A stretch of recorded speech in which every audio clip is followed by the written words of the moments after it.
வசனம். கர்த்தர் ஒரு மேகத்தில் இறங்கி அங்கே அவன் அருகே நின்று கர்த்தருடைய நாமத்தை கூறினார்.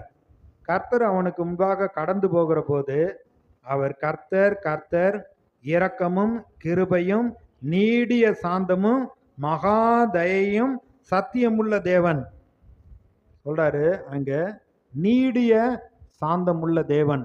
கர்த்தர் நீடிய சாந்தம் உள்ளவர்.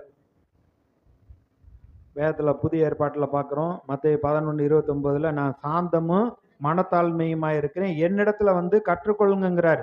வருத்தப்பட்டும் பாரசமப்பவர்களை நீங்கள் எல்லாரும் என்கிட்ட வாங்க, நான் உங்களுக்கு இளைப்பாறுதல் தருவேன் என்று சொல்லுகிறார். அவர் நீடிய சாந்தமுள்ள தேவன். 1 கொரிந்தியர் 13வது அதிகாரத்தில் அன்பை குறித்து அந்த அதிகாரம் முழுவதும் சொல்லப்பட்டிருக்கு. இதுல விசுவாசம், நம்பிக்கை, அன்பு, இது மூன்றுலையும் அன்பே பெரிதுன்னு சொல்றாரு.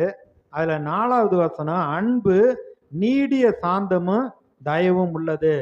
அது பொறாமப்படாது, ஐக்கியத்துல சந்தோஷப்படாது, நன்மையில தான் அது சந்தோஷப்படும், அது சினமடையாது, கோபமடையாதுன்னு நிறைய அன்பை பத்தி சொல்லுகிறது. இது தேவரகமான அன்பை குறித்து சொல்லப்பட்டிருக்கு. தேவன் இப்பேற்பட்ட அந்த அன்பை தான் நமக்கு கொடுத்திருக்கிறார். அந்த அன்புல தான் நம்ம மீத அன்பு கூர்ந்திருக்கிறார்.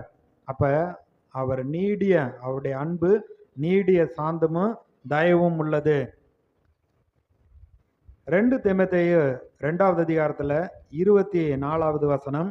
இது ஊழியக்காரர்களுக்கென்று அங்கே பவுல் தீமோத்தேயுக்கு சொல்லி இருந்தாலும் விசுவாசிகளாக இருக்கிற நமக்கும் அது அப்படியே பொருந்தக்கூடியதாக இருக்கிறது. 2 தீமோத்தேயு 2வது அதிகாரம் 24வது வசனம். கர்த்தருடைய ஊழியக்காரன் சண்டை பண்ணுகிறவனாயிராமல் எல்லாரிடத்தில் சாந்தம் உள்ளவனும் போதக சமர்த்தனும் நீதியை தீமையை சகிக்கிறவனுமாய் இருக்க வேண்டும். எதிர்பேசுகிறவர்கள் சத்தியத்தை அறியும்படி தேவன் அவர்களுக்கு மனம் திரும்புதலை அருளத்தக்கதாகவும் பிசாசுடைய இச்சையின்படி செய்ய அவனால் பிடிபட்டிருக்கிற அவர்கள் மறுபடியும் மயக்கம் தெளிந்து அவன் கண்ணிக்கு நீங்கத்தக்கதாகவும் சாந்தமாய் அவர்களுக்கு உபதேசிக்க வேண்டும். விசுவாசி ஊழியக்காரங்க சாந்த குணம் உள்ளவங்களா இருக்கணும். சாந்த குணங்கிறப்ப அது கற்றுக்கொள்ளக்கூடிய மனப்பான்மையோடு ஏற்றுக்கொள்ளுகிறது தான் சாந்தம். சாந்த குணம் உள்ளவர்களை ரட்சிப்பினால் அலங்கரிக்கிறார். சாந்த குணம் உள்ளவர்கள் பூமியை சுதந்திரித்து கொள்வார்கள். சாந்த குணம் உள்ளவர்கள் பாக்கியவான்கள், பரலோக ராஜ்யம் அவர்களுடையது அப்படிங்கிறாரு. அப்ப கற்றுக்கொள்ளக்கூடிய மனப்பான்மையோடு ஏற்றுக்கொள்ளுகிறது. பிசாசுடைய பிடியிலிருந்து பிடிக்கப்பட்டிருக்க மக்கள் மயக்கம் தெளிந்து விடுவிக்கத்தக்கதாக சாந்தமா உபதேசம் பண்ண வேண்டும்.